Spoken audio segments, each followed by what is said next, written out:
लगातार एक महीना बिना खाना और पानी और बिजली के गाजा हुआ बेहाल। बमबारी के चलते आधे से ज्यादा आबादी हुई बेघर। इजरायली पैदल सेना ने शुरू की छापेमारी। सबसे पहले बेरज़ेइट यूनिवर्सिटी बनी उनका शिकार। दोस्तों, इजराइल और हमास के बीच शुरू हुई लड़ाई अब धीरे धीरे करके आसमान से जमीन पर आ रही है। जैसे जैसे मौका मिल रहा है, इजरायली सैनिक गाजा में अपनी संख्या को बढ़ा रहे हैं और पिछले कुछ ही दिनों में गाजा के अंदर इजराइल के हजारों सैनिक तैनात हो चुके हैं। युद्ध में बीतते हर लम्हे के साथ गाजा का हाल बद से बदतर होता जा रहा है, क्योंकि पिछले 5 हफ्तों से लोग बिना खाना, पानी, बिजली, फ्यूल और साफ सफाई व्यवस्था के किस तरह सरवाइव कर रहे हैं। लेकिन अब गाजा एक ऐसे पॉइंट पर आ खड़ा हुआ है कि जहां यूएन और WHO जैसी संस्थाओं को भी उसके टूटने का डर सता रहा है। दुनिया भर से अपील होने के बावजूद भी इजराइल अपना हमला रोकने को तैयार नहीं है, बल्कि अपनी पैदल सेना की मदद से इजराइल ने गाजा के अलग अलग हिस्सों पर छापेमारी शुरू कर दी है। अब इजराइल की ये छापेमार नीति गाजा के आम नागरिकों के लिए एक बहुत बड़ी समस्या कैसे बन सकती है, इजराइल ने ये स्ट्रेटजी क्यों अपनाई है और अब इस युद्ध को जीतने के लिए उनका नेक्स्ट प्लान क्या है। आइए इन सब चीजों के बारे में विस्तार से चर्चा करते हैं। दोस्तों, पिछले 5 हफ्तों में इजराइल द्वारा गाजा पर किस तरह की ताबड़तोड़ बमबारी की गई है, ये हम सब ने देखा है। ये इस बमबारी का ही नतीजा है कि गाजा में मरने वाले आम नागरिकों की संख्या 11,000 कुछ हो चुकी है और यह आंकड़ा हर रोज और भी ज्यादा बड़ा होता जा रहा है। इजराइल द्वारा की गई इस बमबारी ने न सिर्फ मासूम लोगों की जान ली है, बल्कि उनके संसार को उजाड़ कर रख दिया है। कहीं किसी बूढ़े माँ बाप के सारे बच्चे मर चुके हैं, तो कहीं जिन बच्चों ने अभी ठीक से चलना भी नहीं सीखा, उनकी परवरिश करने वाला कोई नहीं बचा है।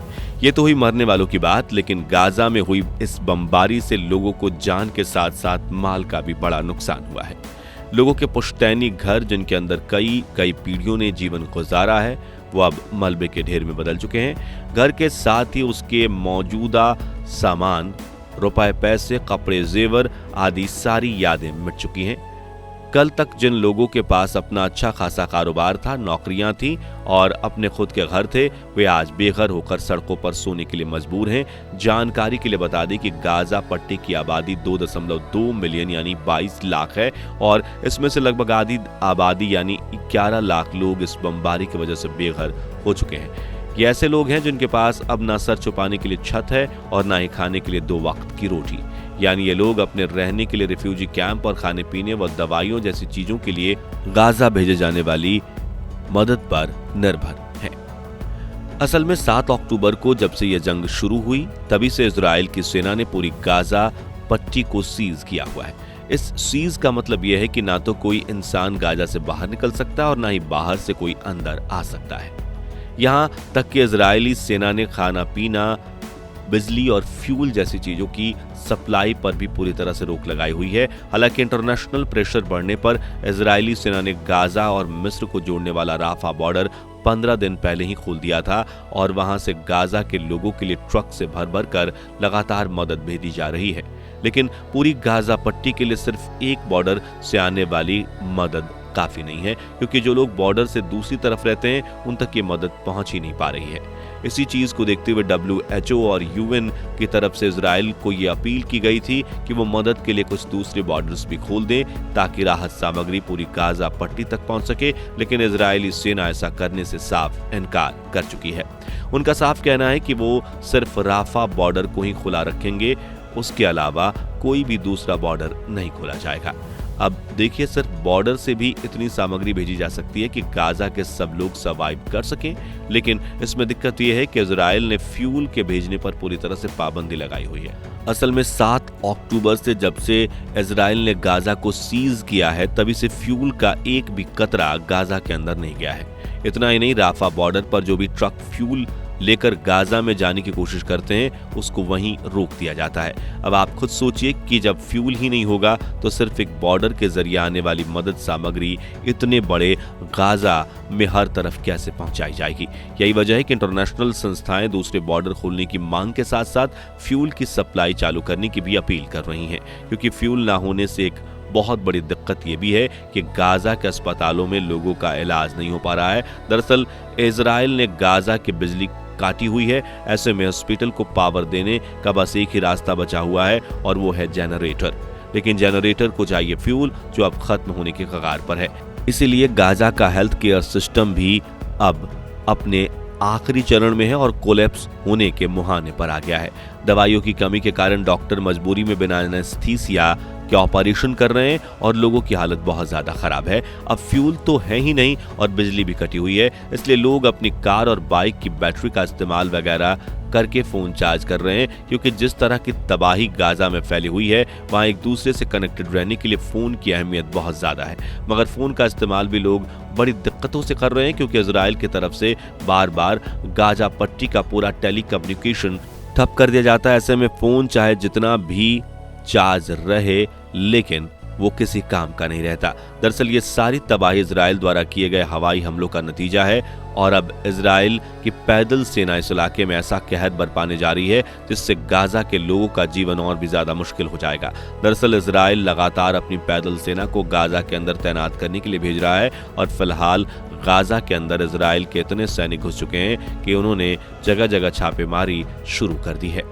अभी हाल ही में अचानक से आधी रात को इन सैनिकों ने गाजा के रमल्लाह शहर में मौजूद ब्रिजेट यूनिवर्सिटी पर रेड मारी और कैंपस के अंदर मौजूद 47 लोगों को गिरफ्तार करके ले गए। बताया जा रहा है कि आने वाले दिनों में इजराइल के सैनिकों की ये रेड्स काफी ज्यादा बढ़ने वाली है। ये लोग सिर्फ यूनिवर्सिटी ही नहीं बल्कि स्कूल, कॉलेज, मस्जिद, हॉस्पिटल और यहाँ तक कि लोगों के घरों पर भी रेड करेंगे और इन्हें पूरी आजादी होगी कि ये जब चाहें और जिसे चाहें गिरफ्तार कर सकते हैं। यानी अभी तक तो संदेह के घेरे में आए फिलिस्तीनियों के सर पर सिर्फ बम गिरने का ही खतरा था, लेकिन अब उनके घर से निकालकर कभी भी उन्हें गिरफ्तार किया जा सकता है और गिरफ्तार करने के बाद इन लोगों के साथ क्या किया जाएगा इसके बारे में किसी को कोई खबर नहीं होगी। ध्यान रखिए, ये सैनिक सिर्फ संदेहशील पुरुषों को ही नहीं बल्कि संदेहशील महिलाओं को भी हिरासत में ले सकते हैं।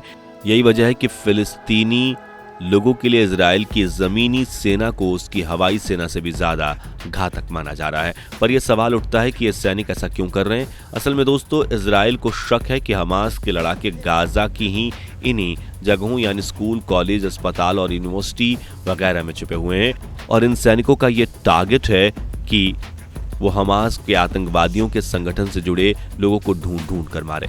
तो अब इन सैनिकों को जिस किसी पर भी शक होगा ये आदमी हमास से मिला हुआ हो सकता है तो उसको इनके द्वारा गिरफ्तार कर लिया जाएगा। यही वजह है कि ब्रिजेट यूनिवर्सिटी के 47 लोगों को डिटेन किया गया है।